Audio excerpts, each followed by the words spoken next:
Friends, Panduraju చనిపోయిన తర్వాత మాద్రి కుంతీదేవితో తన కుమారులైన నకుల సహదేవులని కూడా నీ పుత్రులాగే చూసుకోమని చెప్పి పాండురాజుని దహనం చేయడానికి పెట్టిన చితిలోకి దూకి తను కూడా సజీవ దహనం అవుతుంది. ఆ తర్వాత కొన్ని రోజుల పాటు కుంతీదేవి తన పుత్రులైన పంచపాండవులతో కలిసి ఆ అడవిలోనే ఉంటుంది. అప్పుడు ఒక రోజు కుంతీదేవి తన పుత్రులు రాజభవనంలో రాజకుమారులు బ్రతకాల్సిన వారు ఇలా అడవిలో కుటీరంలో ఉండవలసి వస్తుందని అనుకొని తన పుత్రులను తీసుకొని హస్తినపురానికి వెళ్ళిపోతుంది. అదే సమయంలో దుర్యోధనుడు తన తండ్రి తర్వాతే తానే హస్తినపురానికి యువరాజు అని అనుకుంటూ ఉంటాడు.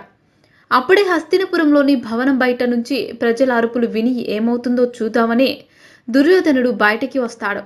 అప్పుడే కుంతీదేవి తన పుత్రులను తీసుకొని అక్కడికి వస్తుంది. వారిని చూసిన దుర్యోధనుడు తన మనసులో ఇప్పటి వరకు తానే హస్తినపురానికి రాజు అని అనుకున్నాను, కానీ ఇప్పుడు వీరిని చూస్తుంటే నేను రాజుని అవ్వలేనేమోనని భయమేస్తుంది అని అనుకుంటాడు.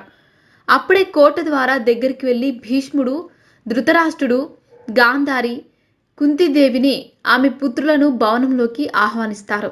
అలాగే పాండవులందరిలో దుర్యోధనుడికి భీముడు అంటే చాలా ద్వేషం ఏర్పడింది. ఎందుకంటే భీష్ముడికి భీముడు అంటే చాలా ఇష్టం. అందుకే దుర్యోధనుడు భీముడిపై ద్వేషం పెంచుకున్నాడు. అప్పుడే దుర్యోధనుడికి భీముడికి మళ్ళా యుద్ధం జరుగుతుంది. ఆ యుద్ధంలో భీముడు దుర్యోధనుడిని ఓడిస్తాడు. ఆ అవమాన భారంతో దుర్యోధనుడు ఒక చోట కూర్చొని ఏడుస్తూ ఉంటాడు.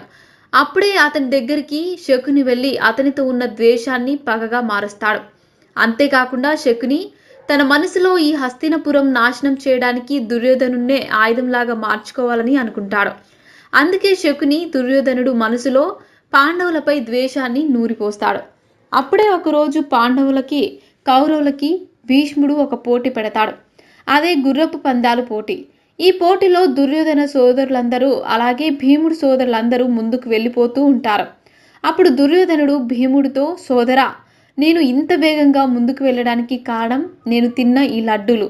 ఇవి తింటే నీకు కూడా ఎక్కువ బలం వచ్చి అందరికంటే ముందుగా వెళ్ళి ఈ పందెంలో గెలవగలవు అని చెబుతాడు. అది విని భీముడు దుర్యోధనులో ఇచ్చిన లడ్డూలను తింటాడు.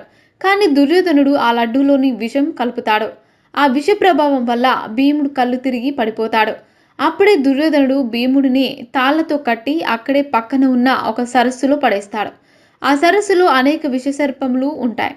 ఆ విషసర్పాలన్నీ భీముడిని కాటువేస్తాయి. సో ఫ్రెండ్స్, చూసారుగా భీముడిపై ఉన్న కోపంతో దుర్యోధనుడు భీముడికి ఎలా విషం ఇచ్చి చంపాలని అనుకున్నాడో తెలుసుకున్నారు. ఇలాంటి మరిన్ని విషయాలను మీరు తెలుసుకోవాలనుకుంటే వెంటనే మా ఛానల్ని సబ్స్క్రైబ్ చేసుకోండి.